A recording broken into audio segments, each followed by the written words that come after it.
Bobby looked like everyone else. She dressed well, she was clean, she was friendly, and yet deep down, she was troubled. You see, Bobby had AIDS, HIV/AIDS, and for years had been sick with this illness. We met her in our Sunday Bible study. She was looking for friends. She felt very much alone because the churches that she had gone to did not welcome her, and she found a welcome in our fellowship Bible study.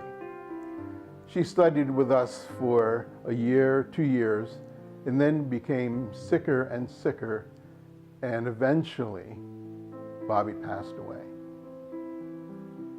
Soon after, there was a memorial service at the clinic, the social service agency where she received her medication and where she got support. At the memorial service, we discovered that they knew very little about her faith in Jesus Christ, the faith that had kept her spiritually alive and emotionally well during this time of illness. It was very dark. There was no mention of hope. There was no mention of faith. It was very distressing.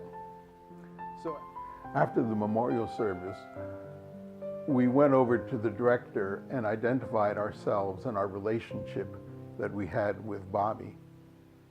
She had been attending Bible study with us for years now and had hope. And we asked the director if we could share the Bible with other members of this agency who had no hope.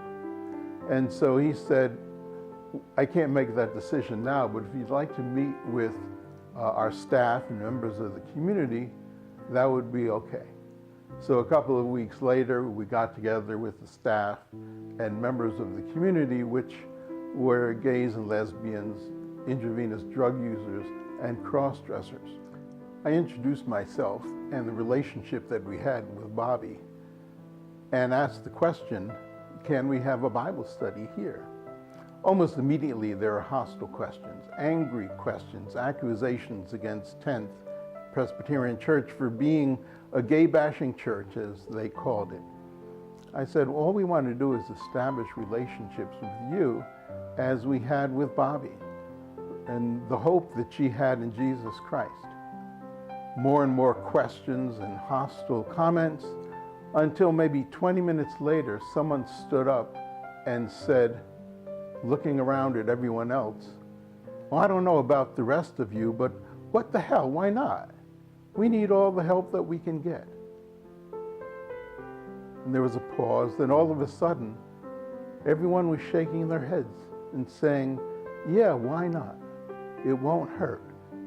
So a month later, we established the Bible study there and established relationships with many. And 6 months later, the director came to me and said, this has been going really well. What do you think about having a worship service here on Sunday? All because we wanted to practice compassion as a way of life.